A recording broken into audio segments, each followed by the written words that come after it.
ఉద్యోగులకు పెన్షన్స్కి స్వాగతం సుస్వాగతం. ఇప్పటి వరకు తెలంగాణ ప్రభుత్వ ఉద్యోగులకు పెన్షనర్స్కి మొత్తం ప్రభుత్వం 5 డిఏలు పెండింగ్లో ఉండడం జరిగింది. ఈ జూలై వస్తే 6వ డిఏ కూడా పెండింగ్లో అవుతుందన్నమాట. మరి ఇటీవల కొన్ని వార్తా దినపత్రికలు చూసినట్లయితే ఉగాది కానుకగా ఉద్యోగులకు ఒక డిఏ ఇచ్చే అవకాశం ఉందని చెప్పేసి అయితే ఇవ్వడం జరుగుతుంది. ఇది కూడా ఒక ప్రముఖంగా ఒక దినపత్రిక ఉద్యోగులకు ఉగాది కానుక ఒక డిఏ అని చెప్పేసి ఇవ్వడం జరిగింది.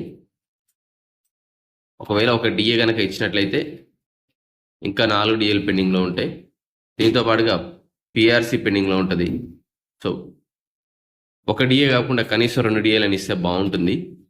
పిఆర్సీకి ఇంకొక 2 నెలలు టైం తీసుకొని జూన్లోగా పిఆర్సీని కూడా ప్రకటిస్తే బాగుంటుందని చెప్పేసి ఉద్యోగులు కోరుకుంటున్నారు.